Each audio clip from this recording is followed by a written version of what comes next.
Hi, Milano. Hey, Hi. everybody. Welcome to Bare Naked Moms. I'm Milano Level. And I am Milano Buckley. Today is a really big deal for us. Our guest is journalist and author Paul Tough, who has written trailblazing articles and books about children's development, education, opportunity, and success in America today. Weaving together storytelling with social science, Paul Tough is constantly exploring the central question of what truly helps young people thrive, especially in the face of adversity. And his exploration usually disrupts a lot of narratives and formulas and definitions when it comes to raising happy, healthy, thriving kids. I think disruption is a great word. And speaking of disruption, I get to talk to Paul today about something I know a little bit about myself, ADHD.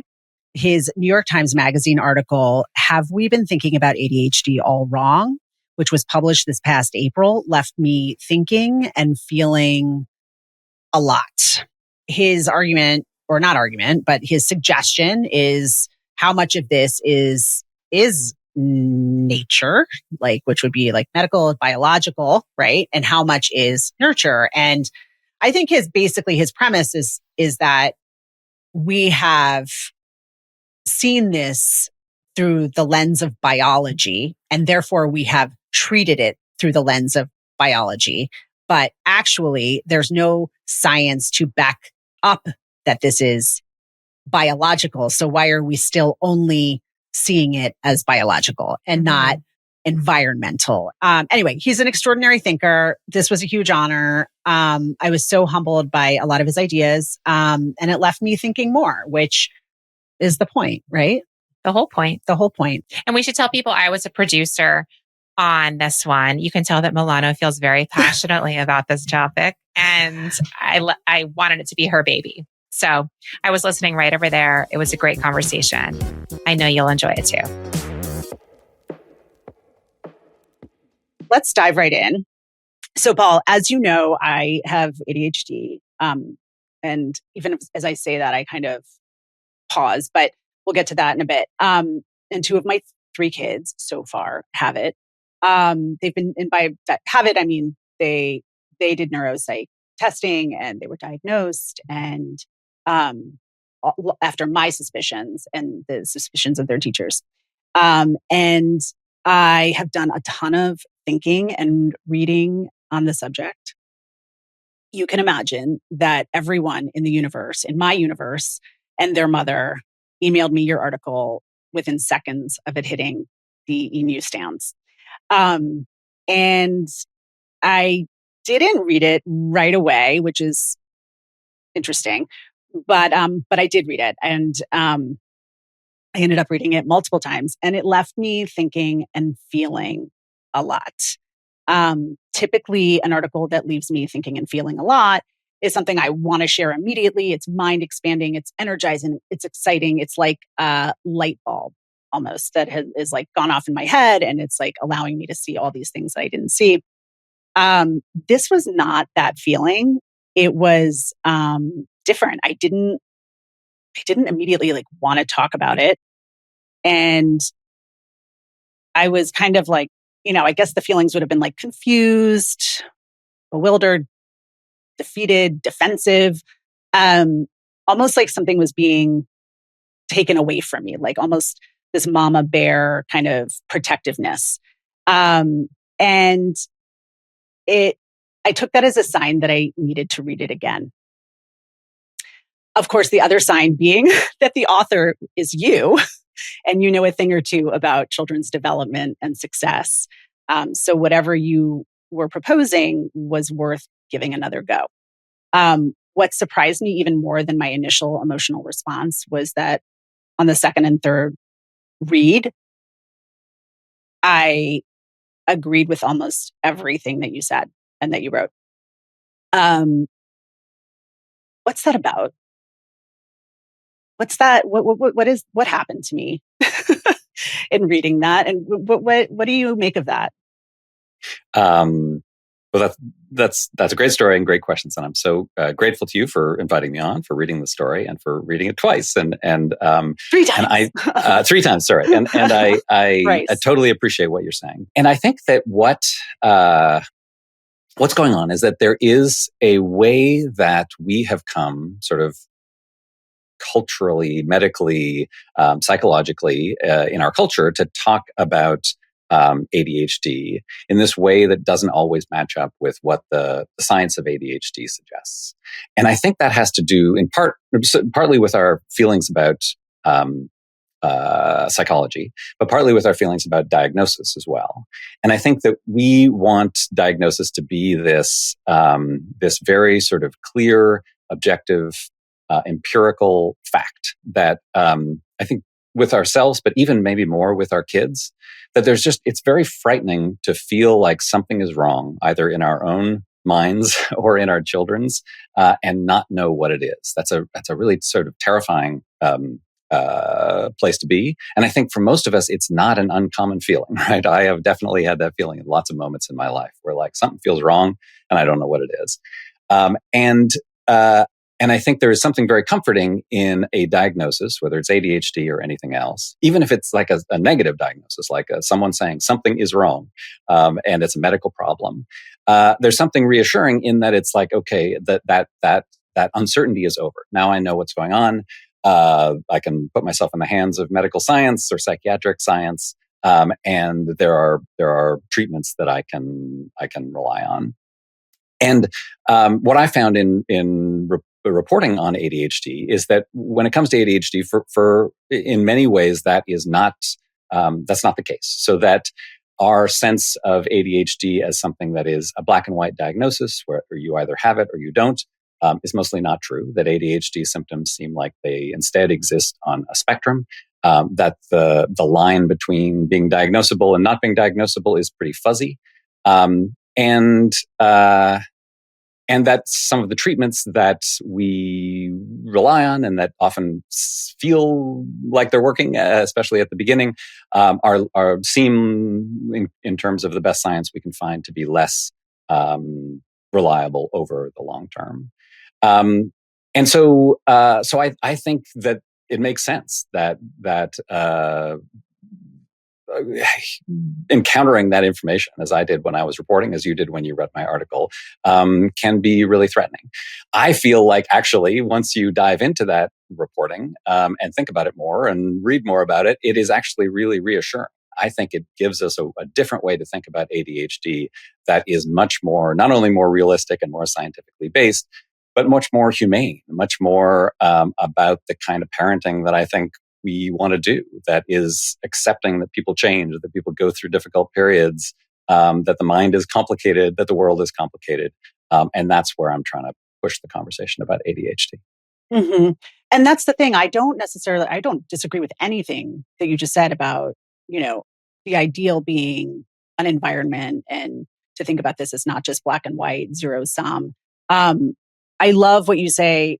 I mean, I'm going to get to medicate them to treatment and all the different possibilities for treatment in a second, but I forget what scientist in your piece said, but you can't just like a cut along a line and on one side there's ADHD and on like you either have it or you don't.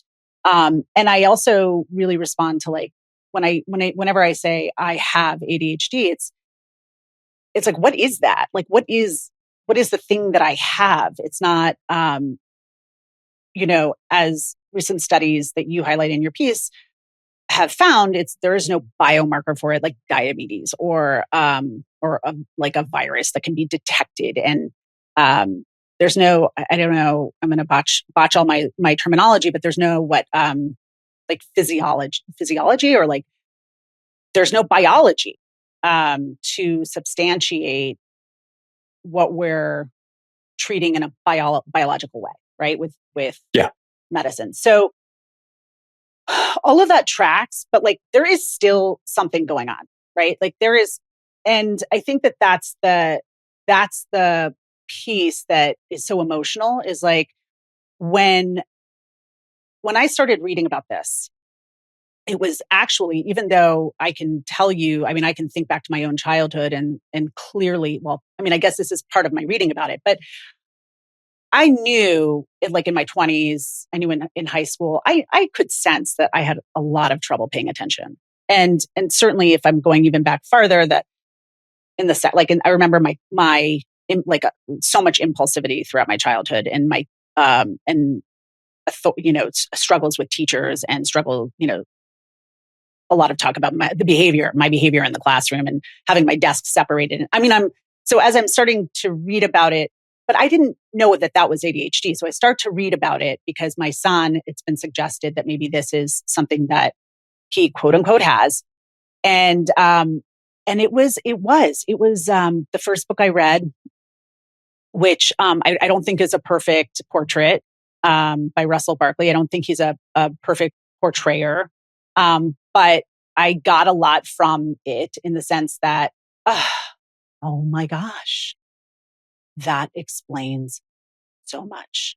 There was a huge sigh of relief. It is like a balm for all of this feeling lost, and feeling misunderstood. It's like, finally, wait a second. If you're publishing this book, then that means this is a thing. And it's not just a thing like in a lab. It's a thing like, because you're publishing this book and people are buying it, a lot of people have. Like, I'm understood. There are other people like me. And this is not random. This is not a me thing. This is a thing. And I think that it's like you're on a map. You're on a map. Yeah. You're being studied. You're being understood. And there's options. You have options and paths, which is just like enormously great.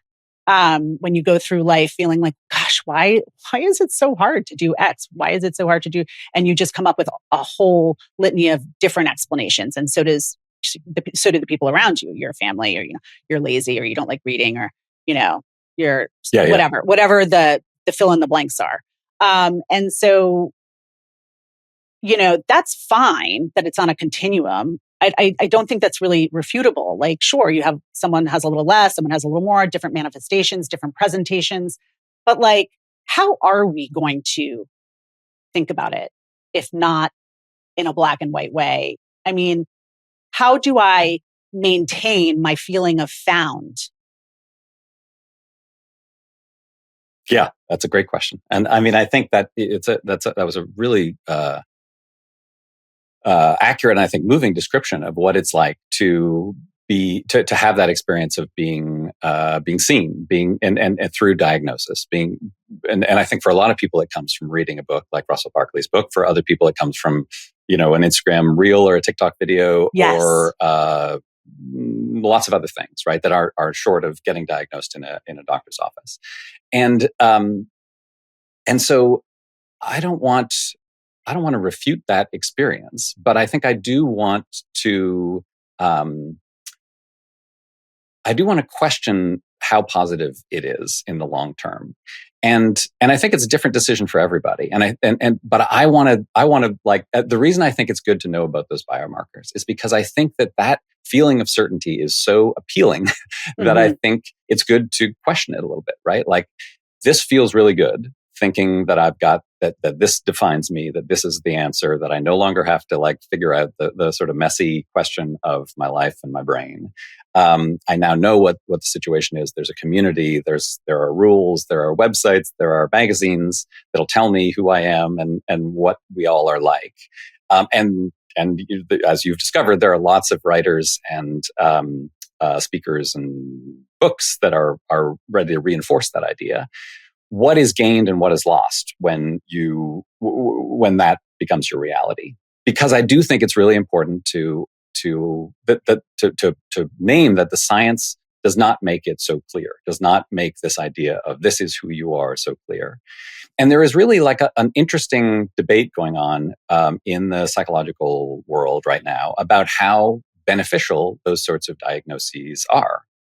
There are obviously lots of people who feel like they are very beneficial, and you described really well what is beneficial, psychologically beneficial about them. But there's this book that actually came out just after my article came out, but that I've spent time reading and thinking about, and really sort of, for me, shed new light on what I wrote about, called The Age of Diagnosis by this Irish neurologist, Suzanne O'Sullivan. And another book by a University of Chicago psychiatrist, Benjamin Leahy, who was involved in some of the early ADHD research that led to the DSM-4, I think, definition of ADHD. And they are both really questioning the idea of diagnosis as a positive force in psychiatry, which is a really kind of radical thing to say, because the DSM-5 exists for a reason, and it is full of diagnoses and full of sort of clear scientific sounding language about what falls into this category and what falls into that category. But what they're saying is, first, that these diagnoses are not at all as clear as the DSM and the psychiatric establishment makes them out to be. And second, that there is decent evidence that getting a diagnosis, while it does have those positive effects that you are describing, also, and sometimes especially for kids, has some negative effects as well. That it can, far from sort of getting rid of stigma, it can create more stigma, especially when it is accompanied by the sort of cultural scientific idea that this is a brain-based disorder. That this means that if you are diagnosed with ADHD, if you have 6 of these symptoms rather than 5, there is something wrong with your brain that is just that you can see on an MRI, that is never going to go away, that is just a glitch in your brain. And there is something kind of that can be reassuring about that, because it's like, okay, it's not a choice. But I think there can also be something, and these studies have found this, that is really disempowering, especially to kids, and makes them think there's just something wrong with you that is never going to change. And especially for kids, what the research shows is that is not the case, that ADHD symptoms come and go throughout childhood. They mostly go. Most kids who are diagnosed with ADHD, their symptoms decrease over their childhoods. But that it's not a steady line, that there are these huge fluctuations where it comes, it goes, sometimes it disappears, sometimes it comes back. One of the things that Benjamin Leahy says is that diagnoses, especially for kids, should be written in pencil, which I really like, because I think it's not only scientifically accurate, it is exactly, I think, what you want to do with your kids all the time, right? You don't want to tell them, like, you're a sports kid, you're the brain. You want to let them change. You want to let them figure out who they are. And I think that is not the message that we hear. It's not the message that you heard in that Russell Barkley book. That message that you heard was, it is written in pen. It is written in stone. Right. This is who you are. This is who you will always be. I mean, just in what's out there in books, then you read Ned Hallowell's, and he's like, you're Mr. Incredible. You've got a special cape on your back. So it really runs the gamut. I mean, and both those people are prolific contributors to Attitude magazine. And I mean, they have like equal kind of space and voice at the table. So, I mean, it's just as it relates to the spectrum and the continuum. I mean, even just like experts in the field are on a continuum of what this is, and how to approach it. I think, just hearing you talk about, these symptoms disappear. I think those people were misdiagnosed. And I think... Which people? Whatever people whose symptoms disappear, like the children who outgrow these symptoms. Like, I think symptoms can, I think environment and any one of these treatments that we'll talk about in a second, but can really mitigate, the disruption of symptoms. But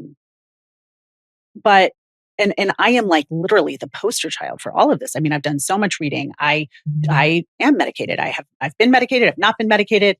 I have one child medicated, one child not medicated. I stopped at all the train stations that you talk about in this journey of like being like, oh my gosh, when Buzz, my oldest, was, it was suggested that he had it. I rolled my eyes. I was like, come on, really? Like, this is a kid. He's a boy. He's 7 years old. He's like, this is like, he's wearing a mask all day. This was COVID, you know? I was like, what? It's like ADHD? Like, come on. And then I went and then I started reading about it and I was like, oh, okay.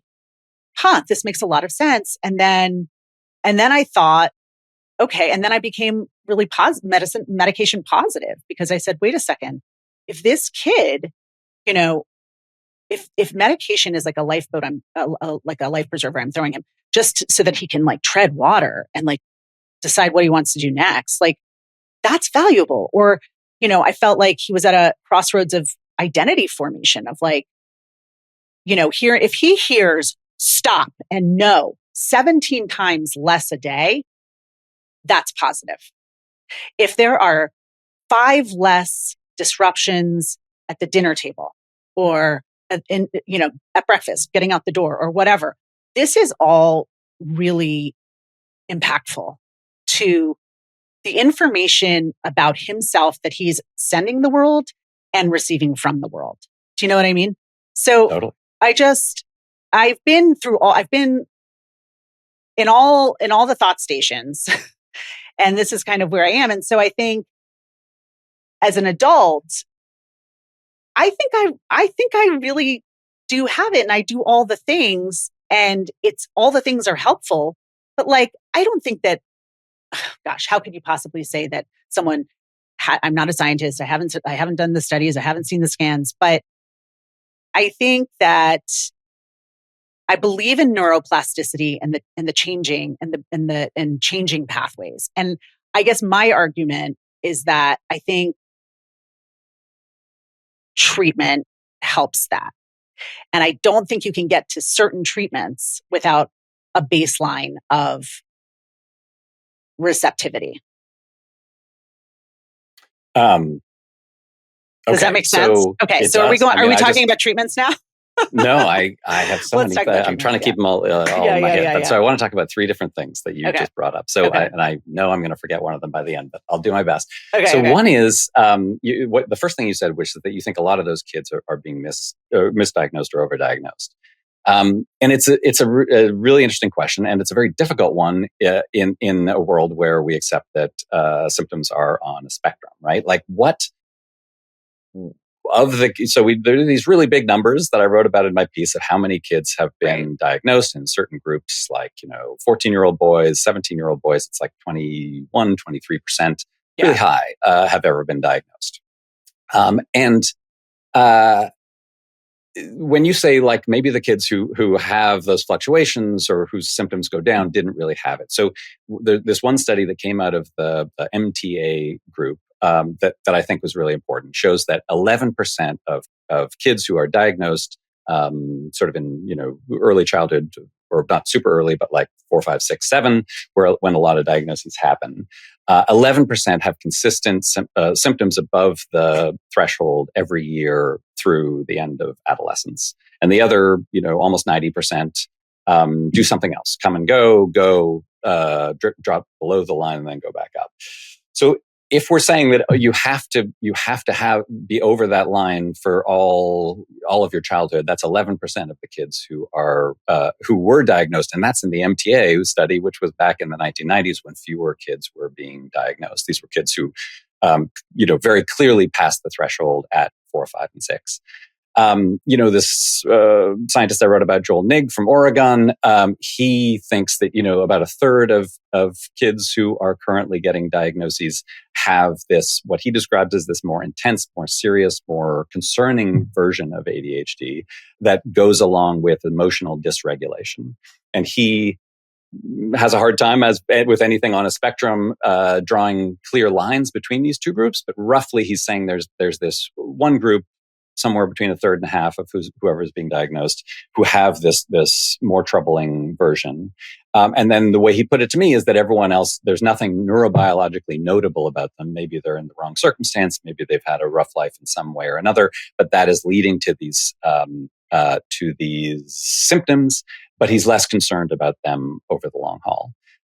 So that's point one, that like maybe there is a way to draw those lines, but it's difficult to do. And a lot of the science suggests it's a pretty small cohort, people who have more severe symptoms that are going to be persisting. And we haven't drawn the line yet. We haven't figured out how to and draw we probably the line. can't. We can't. I mean, I think that's the thing about anything that's on a spectrum. We probably can't draw that line. The second thing, what you were saying about your son and that feeling of being told no all the time, and what medication can do to get you out of that situation. I think it's absolutely true. And so one of the things that I found, I talked about lots of sort of science and studies about how effective medication is and when it is and when it isn't. But what I found most persuasive in all of that was what this British psychiatrist Edmund Sonuga-Barke said to me, which is that the medication is best used as a tool to sort of get through a crisis. And maybe that means years and years of getting through a crisis, but maybe not. That what he thinks it's most effective doing is when a family is in a crisis because there's a kid who cannot manage his impulses and cannot get homework done and cannot make it through a day. It drives everybody crazy, right? It drives his teachers crazy. It drives his parents crazy. It turns it, and it does become this sort of cycle of we're all yelling at each other, right? To dance. It's not good. Yeah. And that seems like something where stimulant medication can be really effective. Very quickly, for many kids, it changes those symptoms. It makes it easier for them to follow rules, follow instructions, get homework done, get to school on time. And that creates this real, the way Sonuga-Barke puts it creates this sort of space where the family can readjust. Mm-hmm. My concern is that I think for a lot of families, that moment is the end of the conversation rather than the beginning, right? It's like, okay, solved, pills, keep taking them. Now everything's better. Whereas I think, for lots of reasons, I don't think that's the right approach. Again, it's possible that taking medication for the long term is the right approach for any individual kid. But it's also possible that it can give you this sort of window where you can recalibrate things for your family. You can say, like, what are some other things that we can do to make life a little bit more calm and orderly, both in the classroom and at home, that maybe there are some underlying emotional, psychological things going on that we can think about as a family. And that maybe after a year or two, those symptoms have changed, the situation has changed, and maybe those medications aren't needed. One thing I think is really fascinating is when I started doing this, this deep dive into ADHD about 5 years ago, the glasses metaphor came up of,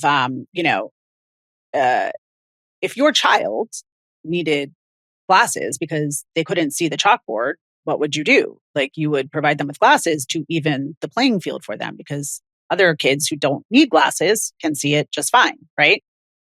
This made a lot of sense to me, this analogy or metaphor. And I thought, right on. Yeah, like my kid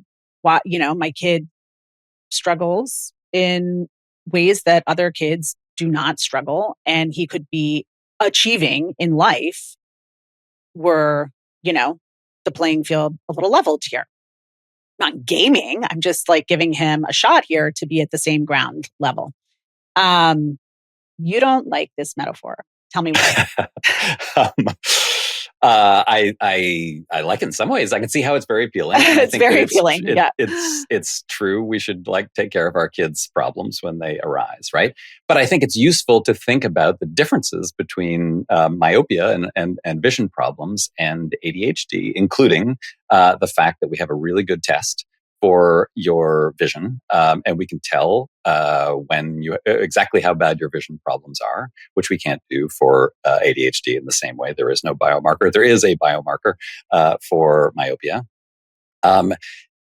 We also have a perfect solution in glasses, right? We know exactly what works. It works for everybody. And that is not the case with stimulant medications. They work for some people. They have side effects. Some people don't like them. And so I think it's not as straightforward as glasses. And then there's also the fact that myopia doesn't change, or myopia symptoms don't change. You don't have one kind of vision one day and another day or another month or another year. And what the research on fluctuations in ADHD shows is that absolutely you do when it comes to ADHD. And it seems like those are often influenced by your environment. So another one of the MTA studies that I found particularly meaningful was these interviews they did with kids who had been diagnosed again at 4, 5, 6.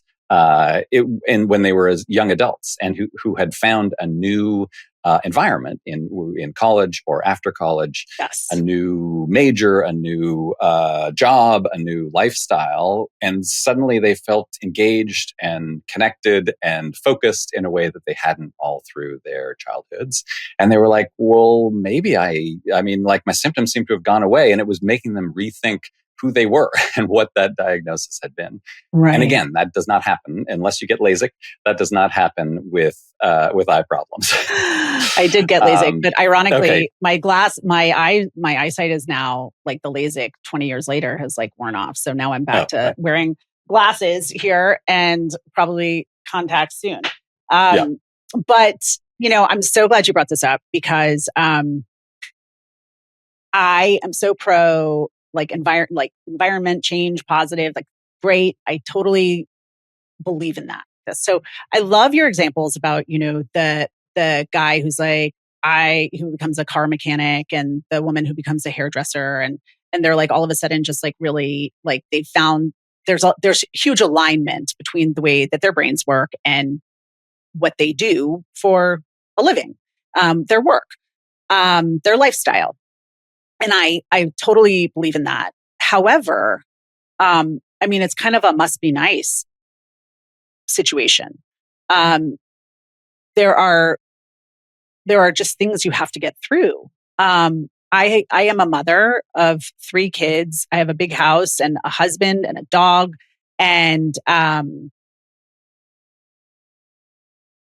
I have designed a life for myself that is in direct conflict with my, what shall we call it? Brain circuitry, wiring, my different, beautiful, complicated brain, whatever we end up with.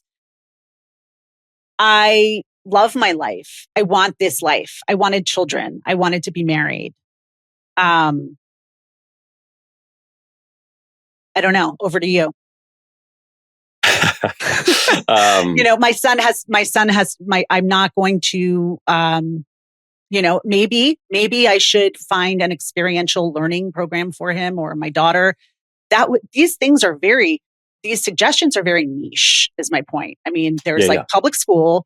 And by the way, I'm, in order to innovate or, not innovate, but engineer, shall we say, like, environments that are well aligned for everyone's brain. It takes a lot of time, patience, energy, money. It takes a lot of resources. I am someone who has most of those resources I just mentioned, and I don't work outside the home except when I'm interviewing awesome people like you. But I am strapped. I mean, I also have ADHD, but so that complicates things there. But I am doing all the things. I am getting, I'm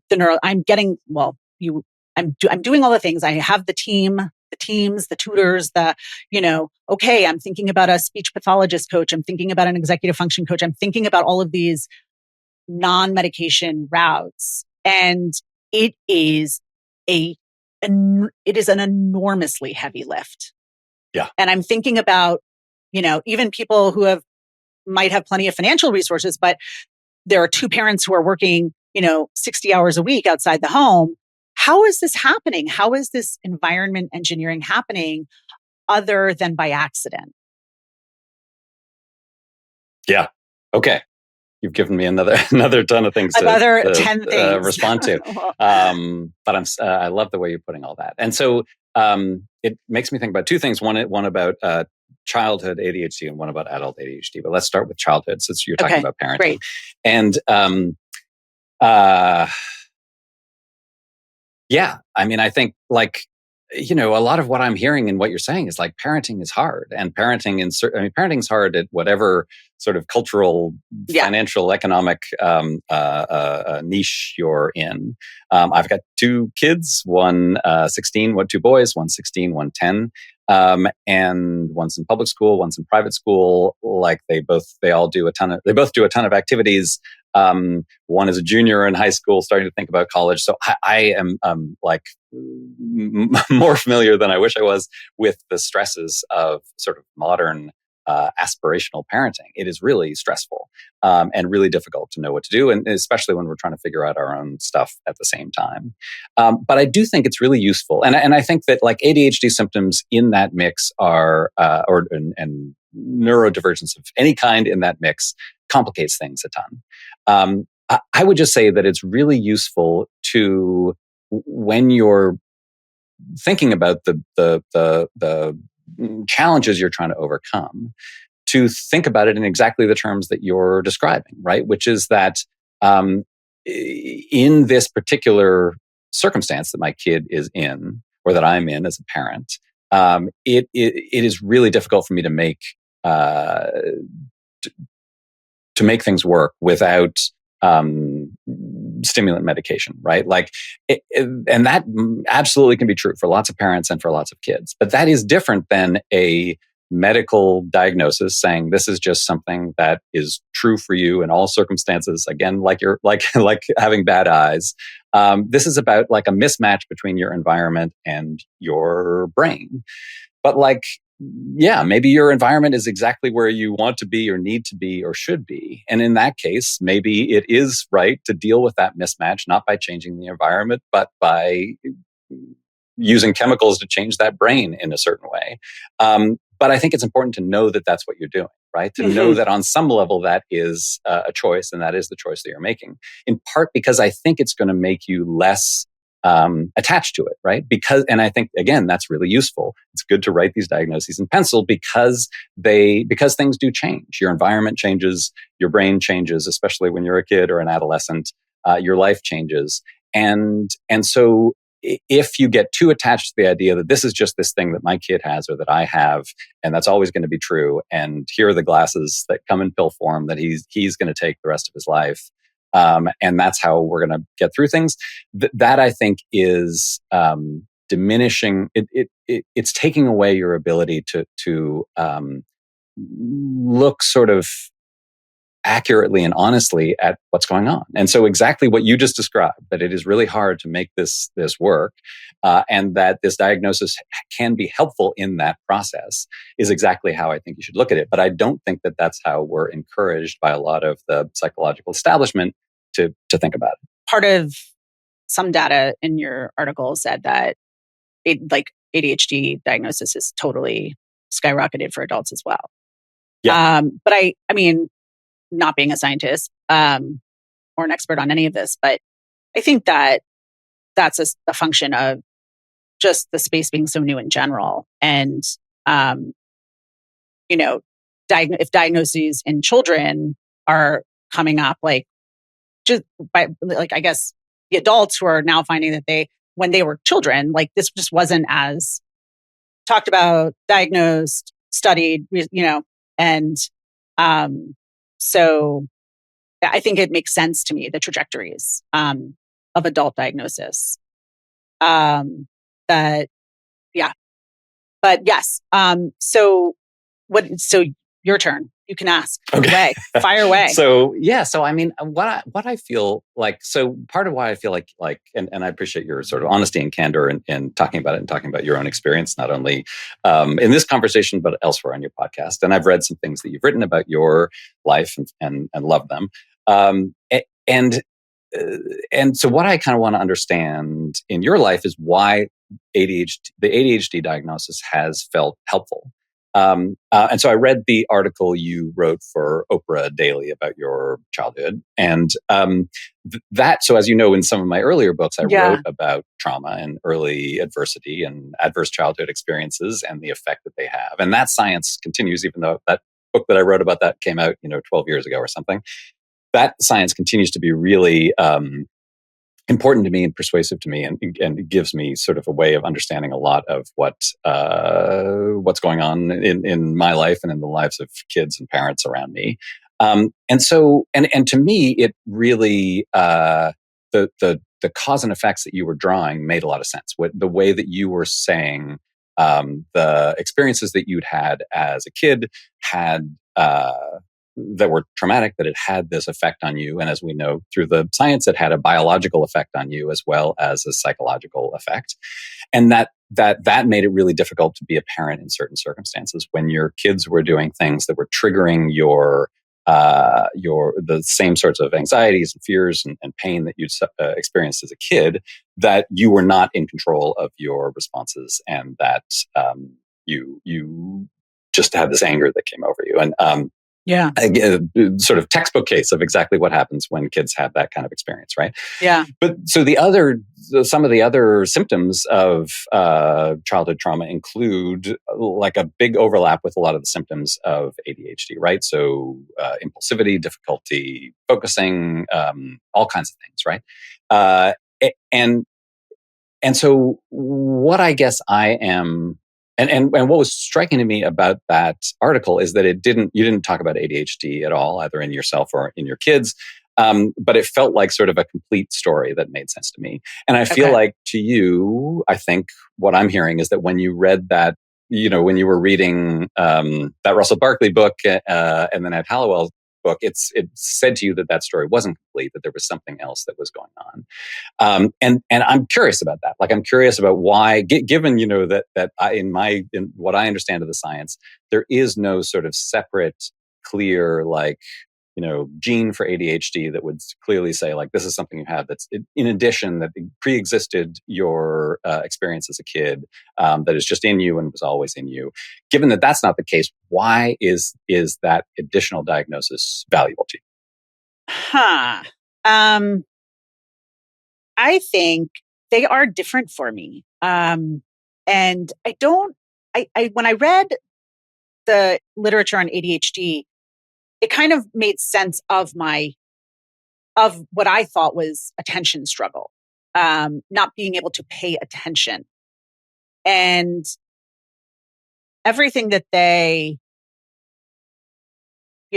characterized ADHD as, I mean, it just felt like different. And I'm so glad you're bringing this up, because I now, 5 years of noodling on this and thinking and reading and talking, I think of ADHD as, I'm going to use a word that you don't like, but disorder. I think of it as a disorder or dysfunction of executive function. Mm-hmm. I think of it as an executive function glitch, if you will. Or, executive function not firing on all cylinders. And I'm going to come back to your question of trauma in 2 seconds, but in your article, you one of the things that you use as an example of the data, or like the symptoms being so inconsistent, right? You say, well, there could be one really rambunctious kid and he has ADHD. And then there's another really quiet daydreamer and she has ADHD. And it's like, these are such different presentations. Like, how can they be the same thing? And I actually think they're not different presentations. I think, okay, that's not true. They are different presentations, but I think they're stemming from the same dysfunction. And I think they're stemming from the dysfunction of regulation, Mm-hmm. like, executive function is an umbrella of like all these things that we need to live like a smooth and, existence. As a child, as an adult, right? It's the regulation of your body, impulsivity. I want to hit that person. I'm going to hit that person. I do hit that person, right? There's no inner coach. There's no filter saying not a good idea to hit that person, because consequence, you will get in trouble. You will go to detention. You will see the principal. It's a regulation of us within time and space. Okay. And Yep. a regulation of emotions, a regulation of,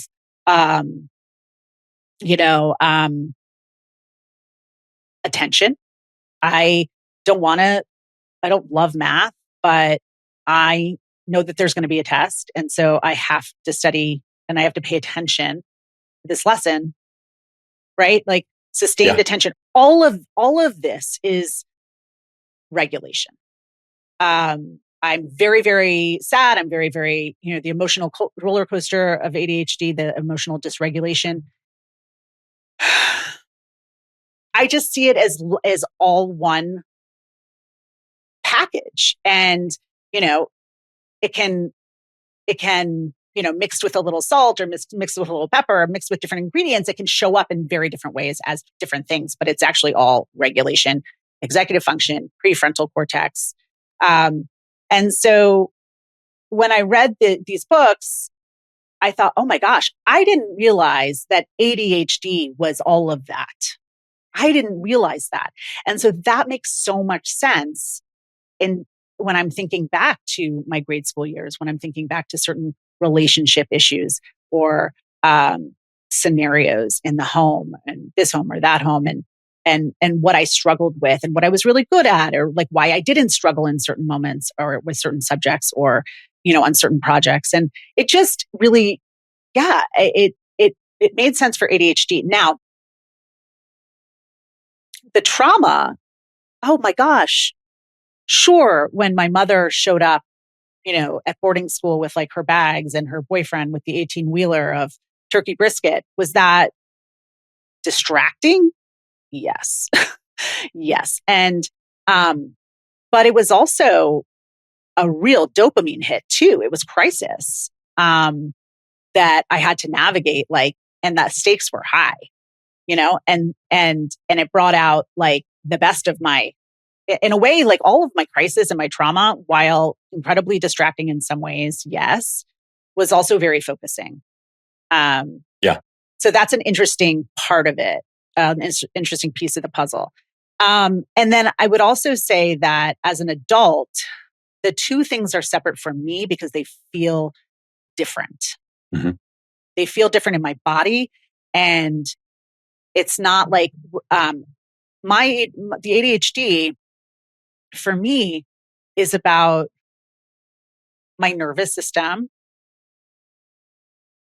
staying down and not elevated in moments of totally organic chaos, like getting out the door in the morning, getting 3 kids fed, dressed, backpacks packed, lunch packed, all of those moving parts that have to happen at the same time. And you need a sense of priority to make it happen smoothly and not freaking out at people. Or now some of that, like, are you listening to me? Are you listening to me?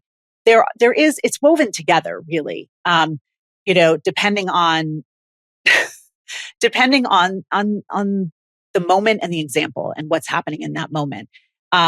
If this is really interesting, I'm glad you brought this up because for me, a great ADHD moment would be, I'm getting breakfast together. All 3 kids are talking to me at the same time over each other, trying to get my attention. I'm making pancakes. The pasta water's on for the lunch. The timer's got to be set for the pasta water. The pancakes are on. The doorbell's just rung. The next door neighbor wants to see if he can jump on the trampoline. Archie, my dog, is going bonkers. And all of that is happening at the same time. And if I'm not, being treated in that moment, I can really be flapped and overwhelmed. And I don't have a dimmer switch to say, the doorbell can wait. The stove is on. The pancake is going to burn. That's the most important thing. I'm going to flip the pancake, then check on the pasta, then do the door and block out the 3 voices talking to me at the same time. Okay. That secretary, that executive assistant in my brain who's dealing with the front office. Okay. I'm like, line 2 for you, line 1, we'll call you back. All of that person's not there in my brain. Okay. And medication, what I have experienced is that medication is not about a deadline. It's not about a work deadline for me. It's about being like a better mother, and actually more present in all of these moments and more present with what's happening and how important each thing that's happening is in that moment to the next moment and whatever. And it's not a perfect science by any means. And like in any one morning, there are like 5 things that go wrong, but also the cognitive flexibility and agility to say, no big deal, right? That went wrong because I understand that that's not actually going to have a lot of impact on blah, blah, blah. Now the trauma in that same morning, I could say, you need to brush your teeth.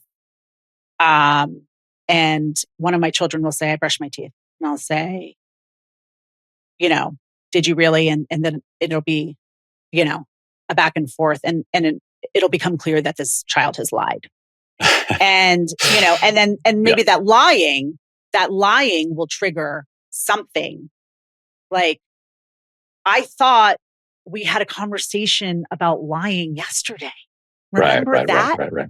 Like, remember we had like that conversation and then the one before that. And like, it really seemed like you were with me and like, we were really connected and you were like, yes, mom, I get it. Like, truth is the most important thing. And we had that moment. And I said, if you're honest with me, like I got your back forever, but you got to be honest with me. And it was like, we were so there together.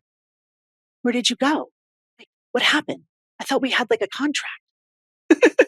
Right. That's the trauma. And that can send me back to like mom being like, well, wait a second. I thought like, remember, like we had that really sober conversation and you were like, I'm going to take my medication and like, I'm going to get a job and everything's going to be great. And, and I know, and I'm so sorry. I'm so sorry about all this. And that's what sends me back is those moments that are like identical in every way, except for the year, my age, and the fact that this is not my mother. This is my 10-year-old daughter.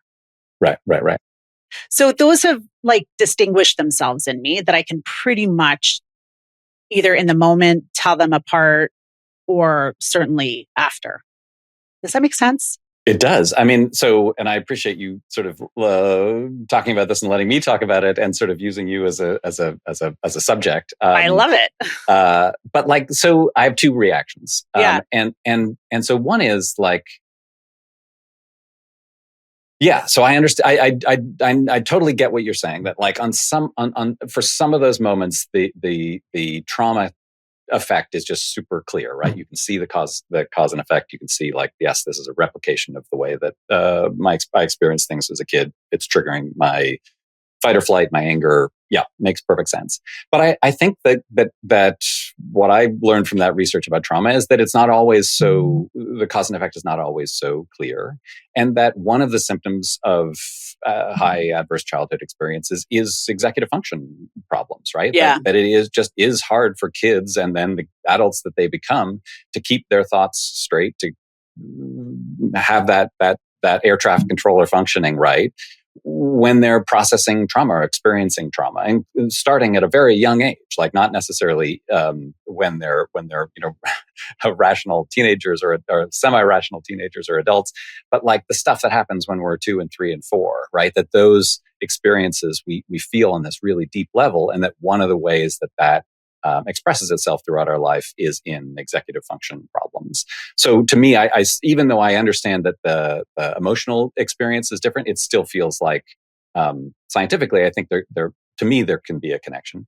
The other thing that I feel hearing your story about that morning with the pancakes and the trampoline and everything else is that like, that's hard. You know what I mean? It's not like there's no, like the fact that your executive functioning system is not working perfectly. And that's in that scenario. Well, it's being tested, right? Yeah. Yeah. But it's like, yeah, it's like lots of us would freak out in that circumstance. Okay. Right.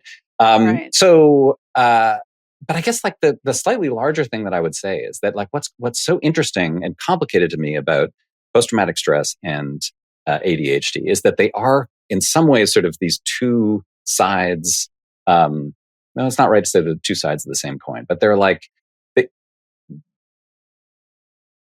well, I'll put it this way. So like post-traumatic stress disorder is defined by the cause, right? That the trauma, right? That's the cause. And it expresses itself in lots of different ways, we know, but what's common about it is the cause. ADHD is defined by the symptoms, like literally only the symptoms, right? Like the only way that you can be diagnosed with ADHD is through your symptoms. If you have a certain number of symptoms for a certain period of time at a certain level of impairment. And the reality is that a lot of the symptoms of ADHD can be among the symptoms of post-traumatic stress, right? But there's something, so there's something about like that, the way those two things fit together to me that makes a lot of sense. But I feel like we don't have the vocabulary for it, right? Like, I feel like, we can't, like, you can't say I have ADHD symptoms because of my post-traumatic stress or just because of my trauma, right? Because like that you can't just say these are symptoms of, like, there's no sort of holder for that kind of language to say these symptoms are part of what has happened because of the experiences I've had as a kid. And instead we have to say I have ADHD, right? And so, like, my question for is lack how of much better language is what you're saying. For lack of better language, exactly. And I agree. I think we need better language, but we can't lose language. We can't lose all the language just because we don't have better language. Oh, no, I agree. In terms of the sense of community and belonging and on being on the map, like, we have to have something to hold on to. Right. But I think, like, ADHD as a community of symptoms, I feel like makes a lot of sense to me, right? But those symptoms can be, like, as we know, like, those symptoms can come from lots of things. They can come from lots of different sources. But I think that is somehow less appealing, right? That I think that there's a reason that's not happening, and partly I think that has to do with the way the medical world works. But I think it partly has to do with the individual experiences, and that experience that you're describing of this is me, this makes sense to me.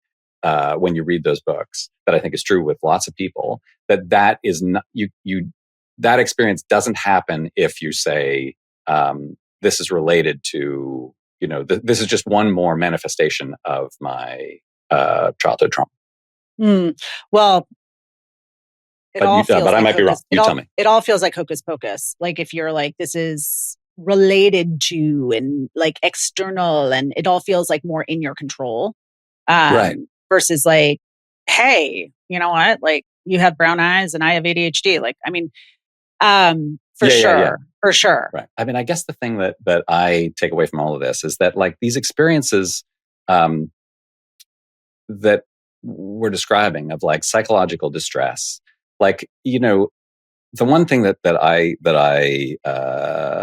want to make sure people don't feel when they are listening to me or reading my article is that I am in any way, like, questioning the real distress that is going on with ADHD, right? Like, I totally believe that, like, that kids are suffering, families are suffering, parents are and adults with ADHD symptoms are suffering as well.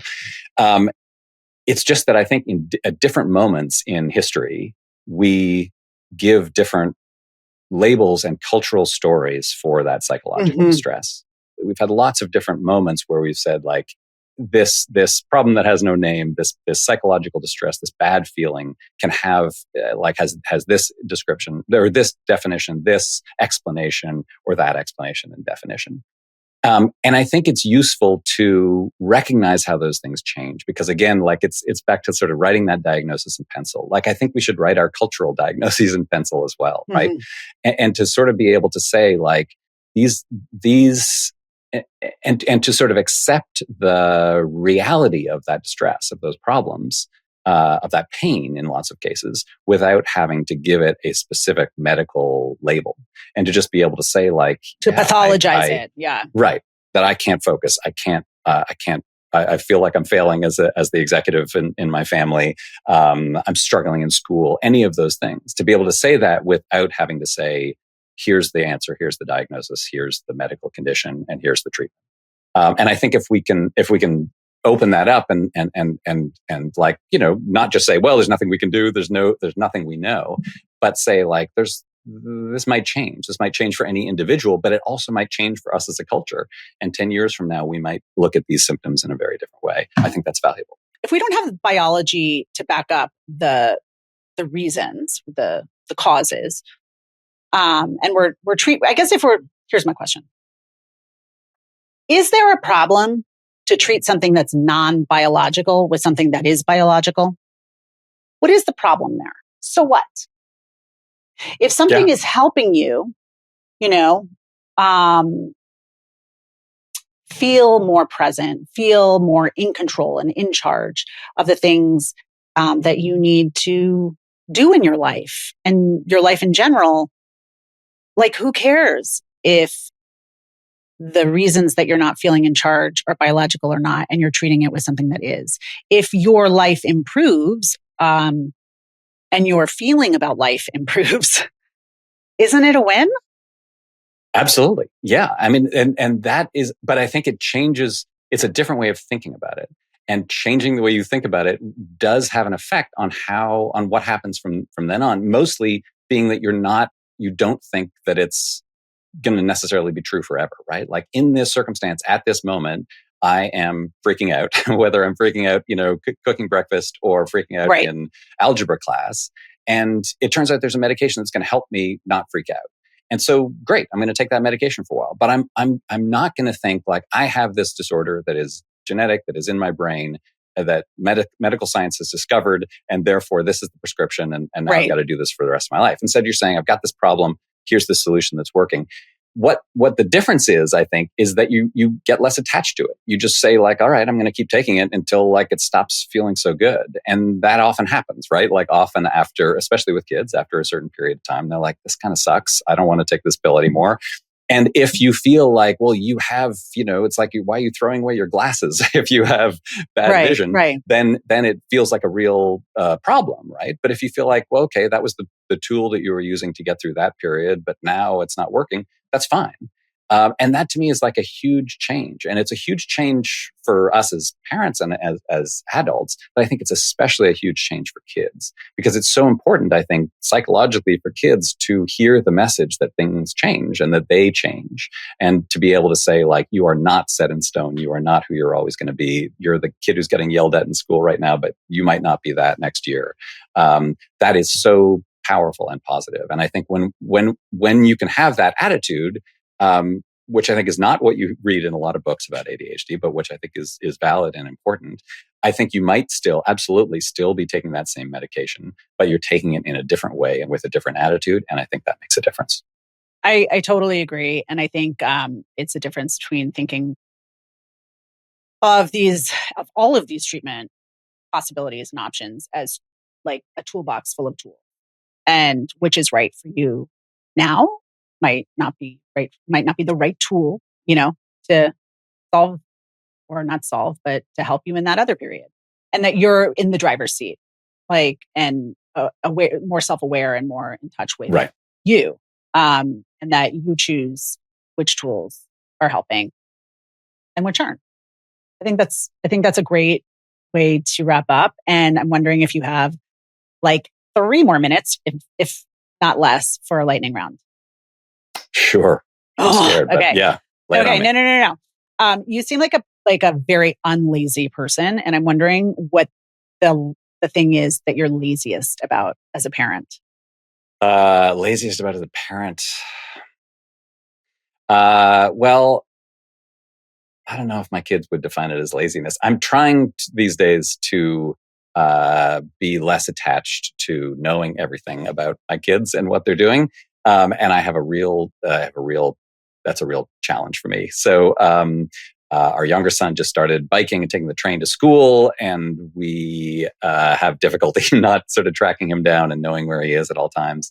My older son today is bring your parent to school day, and I'm not going to school because he doesn't want me to. And all of those things are really challenging for me. Like it is. So I wouldn't call it laziness, but I would call it a struggle for me to be able to like let go and trust them. When what I want to do is monitor everything that they do at all times. I want to sit in his classes every day. Because you're a grit guy. Yeah, exactly. You're a space guy. Okay. I'd love to know what you and your parenting partner fight about. Yeah. I mean, around parenting. I mean, I think it is a lot of those same things. I mean, I think that it is like when to meddle and when to let go. There was last night a dispute about the group chat that exists in my son's 5th grade class that some parents think should not exist, and what's allowed and what's not allowed, and who should be involved and who shouldn't be involved.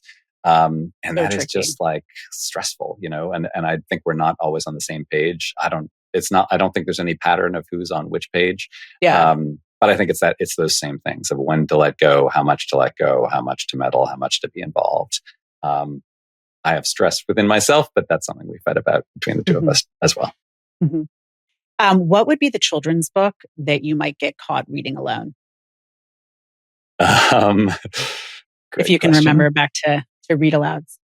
Yeah. So I'm still reading to my 10-year-old son. Okay, great. We're reading The Sword and the Stone right now, which is so good. But the ones that I loved most are the little kid books that I would just read over and over again. Big Red Barn, Cat in the Hat, Goodnight Moon. Cat in the Hat never gets old. No. It is so good. Yeah. So those things that I would just read. I think especially Goodnight Moon and Big Red Barn, both by that same woman whose name I can't remember. Margaret Wise. Margaret Wise, is that it? Yeah, I think that's right. Something. It was so sort of almost like hallucinatory, like it's just, it's this. Rhythmic and like, yeah, and then like the routine of it, and like, lots of hypnotic. That's a better word than hallucinogenic. Yeah. But it does have this feeling that like goes beyond what writing usually does. And it's, like 100 words or something. So knowing that like it's good for kids to have a book read to them over and over again, and knowing that and hearing from them that that's what they wanted was kind of pleasing to me as well, that I could just keep reading it. So I haven't read Big Red Barn in many years, but I would love to read it again. Maybe tonight's the night. Yeah. Thank you so much. This has been a really rich conversation. I appreciate your time, and I appreciate your thinking and your inspiration to think and to question. Thank you. Well, thank you. And thank you so much for sharing, your own thoughts in your own life. I think it made for me a really valuable and interesting conversation. So thank you. All right. So how do you think that conversation went? I think we really line up at the end of the day. I think what he is saying is like, when I read it, my instinctive like resistance was it was kind of like a mama bear protection of like, when you have the diagnosis or you realize that, oh, this is why X, A through X happened and why I reacted that way and why I did, like it just kind of like it puts a lot of the pieces of the puzzle together. Right. And that's a really nice feeling. Let's just establish, to say, oh, this all makes sense. And A, this all makes sense. And B, if there are books being written about this, then clearly like this has been studied, understood. And if people are buying these books, then I'm not alone. Yeah. I'm not alone. Right. Like this is real. This is real. And I'm not alone. And I'm not alone. Right. It's like very legitimizing and substantiating. So you have that. And then you have this piece or this, disruption of narrative, which he's a big narrative disruptor, I think. And you're like, well, wait a second. Well, I don't necessarily disagree that like environment plays a role, but like are you telling me that this doesn't exist? Like, because I got to tell you, it does. Like it does. Like you come to my house at 5:00 on a Wednesday and we'll talk, right? Like this is real. It exists. And you're telling me that like really it exists in everybody, but like just the right environment, like pulls it out or doesn't, or like, and it just, it felt like, it was like an existential crisis, frankly. Like, no. Like, I'm not going back there. Because you had a man whom you respect so much. Yeah. Telling you, you know what? You might not be thinking about this the right way. Right. Which is like hard and necessary and good. Hard and good. I think at the end of the day, as you can hear in the conversation, he's like, no. I fully think this is Like, I fully believe this is real. I just think that we don't have the proper vocabulary to express exactly what it is. We don't have, our vocabulary needs to be better, because there's so much of this that doesn't make sense, and our vocabulary isn't making sense out of it. Our current vocabulary. Like, it doesn't, like, there's so much that's not lining up, right? Yeah. Like that we're treating this in a very biological way, but this is not actually a biological thing. And that, like, the more and more and more we try and understand this and actually like define it and put walls around it, and like, the less and less we do as like in the medical community. Really, he's talking about the medical community. And like, they thought that they, I think this is existential for them too. I mean, for the ADHD community, it's very existential, like for the experts and like the psychiatrists and the researchers, because they thought that they were getting so close to like a concrete understanding. Like, this is genetic.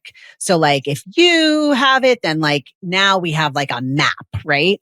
And it's just like, you're working on this map, and like, and drawing all the lines and doing all the territories. And I mean, all that it takes to make a map.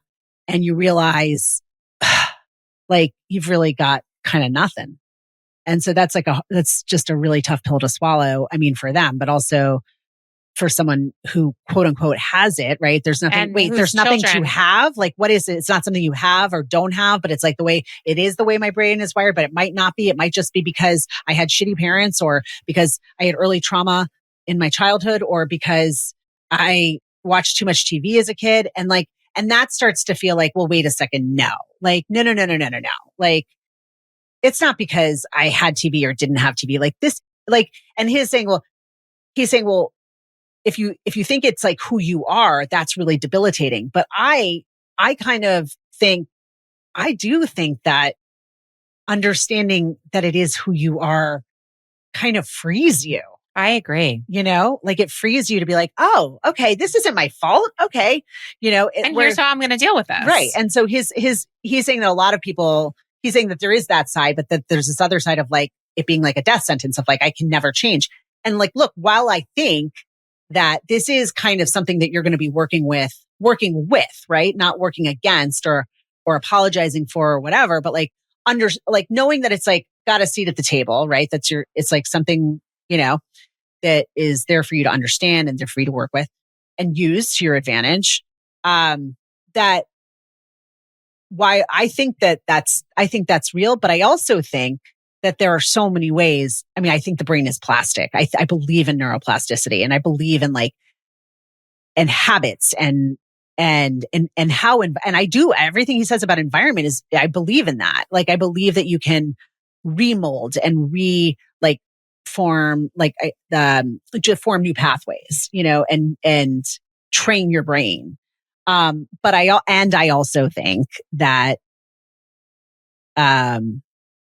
the wiring is a little bit, I mean, I guess I kind of think two things at the same time. I think that you can bend the wiring. I don't know that you can like completely. Yeah. Rewire. Rewire. Exactly. If that makes any sense. Yeah. I don't know. It's just I'm curious to hear what everyone thinks of the conversation. It's a long one too. I don't know. Yeah. But I think, and the other thing I want to say also, this is really important for anyone who's listening who does have ADHD themselves as an adult, as a parent, or who has kids with ADHD, and you're thinking about, I think there's a lot of shame now about over medication and taking medication. And I think one of the things I really took pause, that gave me pause, and I took issue with that because I don't think there should be. I take medication, and one of my children takes medication, one does not. And I do think it's a very case by case situation. And I also think that the way I see medication, which is what we end up lining up on, is I don't see it as a path to academic success or a path to I don't know, achievement, like material achievement, or it's just giving you the foundation you need to achieve all the things. Well, yeah, I see it as a way, Isn't it like how an antidepressant provides, a missing element of your brain? Yes. Is a cobweb clearer. Right. It gives you like a chance. But for kids, especially, I think it's about, identity formation and like information that you're sending to the world and information that's coming back, and like how pathways are formed from that information. And I see medication as a disruptor for that information, like that negative information of like, no, like you can focus, you can regulate, you can think before you speak, you can, like, you can do these things. And when you do, you feel a little differently about yourself. He talks about the experience of doing well versus actually doing well. And I think that the experience, I think to feel like you're doing well, to feel more invested in your work is just as valuable as the grade that you get. Yeah. So anyways, I'm so curious to hear what you think. I want to have more conversations like this. So join us for this one and those two. Thanks, everybody. Thanks.